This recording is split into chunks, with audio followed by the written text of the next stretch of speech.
bertaruh. Apakah dia akan gugur dini, gugur belakangan, atau akan eksis. Tetapi ketika kemudian Anda menyatakan, misalnya sepeda digantung dan sebagainya, itu sekarang sudah sah dianggap sebagai satu pendekatan karya. Kalau Anda melihat karya instalasi misalnya ya. Dari medium seni rupa tidak hanya kita mengerti seperti apa yang masa lalu. Di seni rupa pun sebetulnya ada yang seperti itu. Jadi sekarang itu sudah campur paur nggak keruan. Ada kapital ini yang nanti akan saya bicarakan. Selang-seling selingkuh.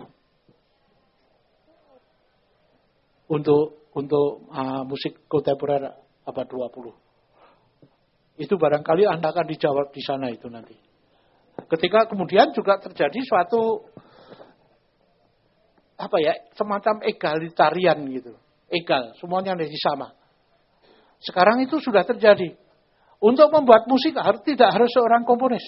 Anda semua bisa bikin. Kalau mau. Betul, Anda bisa bikin. Soalnya Anda mendapat legitimasi atau tidak sebagai pembuat itu. Tapi itu tidak berarti bahwa Anda tidak boleh membuat kan. Siapa tahu. Sama dengan penulis itu. Penulis siapa namanya? Hirata siapa namanya? Sekarang bermunculan banyak sekali. Saya tanya kepada seorang, enggak saya sebut namanya ya, pada seorang sastrawan besar. Wah itu cuma tren aja mas, itu bukan penulis. Nanti juga akan hilang sendiri itu. Hirata sebagainya itu. Saya bilang, itu gila ya anak muda sekarang itu tulisannya bagus-bagus yang saya baca itu luar biasa itu. Seperti saya bilang, sastrawan muda Hirata itu siapa namanya? Andrea Hirata itu. Tunggu dulu mas, dia bukan sastrawan. Sebentar lagi dia juga akan hilang itu. Itu cuma tren saja. Saya kira seperti itu ya. Sudah ya? Silakan. Ya, sedikit aja. Salah satu pertemuan salah satu yang dicatat dalam sejarah budaya pop sebagai pertemuan penting itu kan antara John Cage dengan Brian Eno. Dan kemudian Brian Eno juga melakukan eksperimentasinya sendiri. Salah satunya kan dia yang dianggap sebagai salah satu tokoh musik ambience. Nah, ketika dia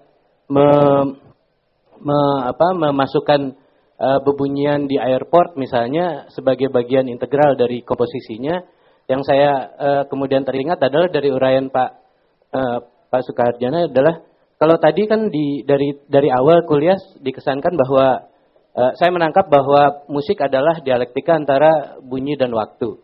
Tapi ketika si Brian Eno bereksperimen dengan ruang, maka kemudian apakah sedang terjadi dialektika lain lagi antara musik yang tadinya merupakan dialektika antara bunyi dan waktu berdialektika lagi dengan ruang.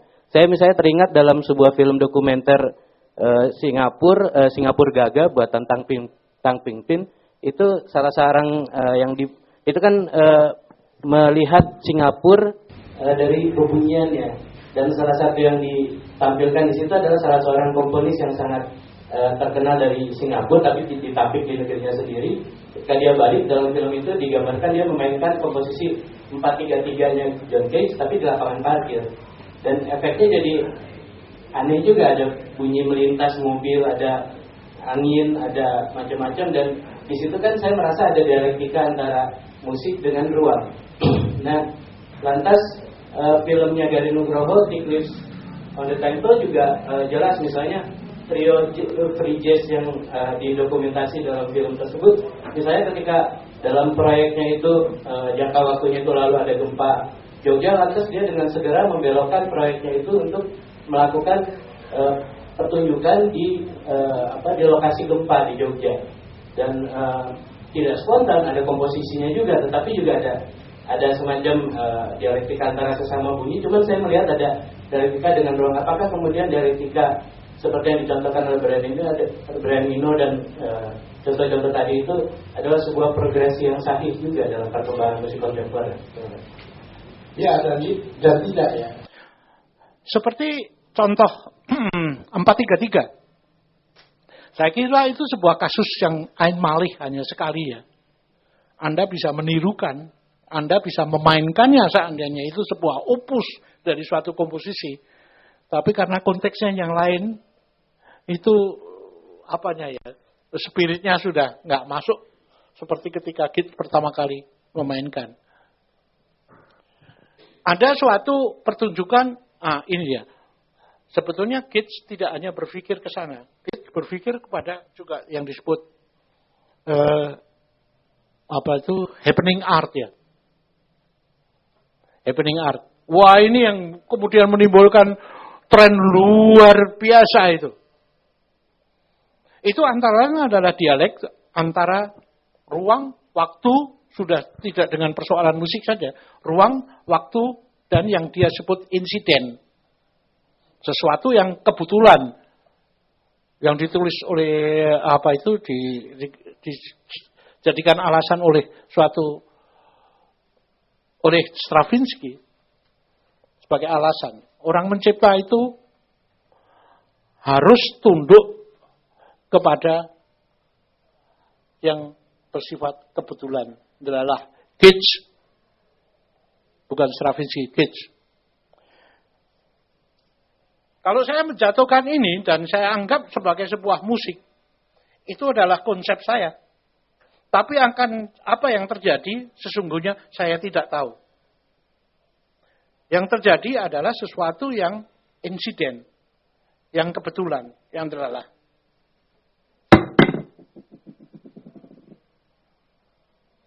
bahwa itu dung-dung, itu adalah sesuatu yang insiden.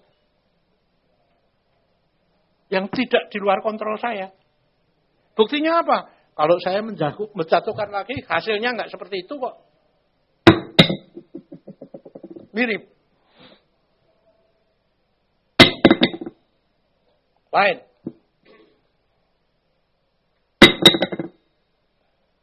Ya. Ini lain sekali. Ini di luar kontrol saya gitu. Ya. Jadi dia Keats itu memuja sesuatu yang kebetulan gitu. Karena yang kebetulan itu adalah yang menyelamatkan, dia bilang gitu.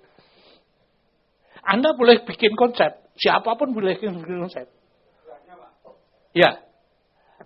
Tapi Anda harus tunduk kepada apa yang kebetulan. Itu menurut John Keats. Bahwa dia kemudian berhubungan dengan tokoh pop dan sebagainya, Andy Warhol dan sebagainya. Ya memang begitu. Tunggu uraian saya dalam saling selingkuh. Gitu. Jadi kalau Anda punya ide itu juga sekarang sudah rawan itu. Sebab karena Anda bikin ide, Anda pikir original itu. Di kampung Melayu sana barangkali ada yang membuat yang sama gitu ya. Oh, begitu banyaknya informasi yang masuk. Begitu banyaknya orang membuat kesimpulan, begitu banyaknya orang membuat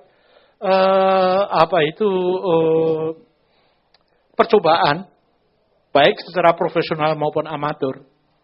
Sekarang itu jadi seniman ataupun jadi ilmuwan, itu betul-betul rawan.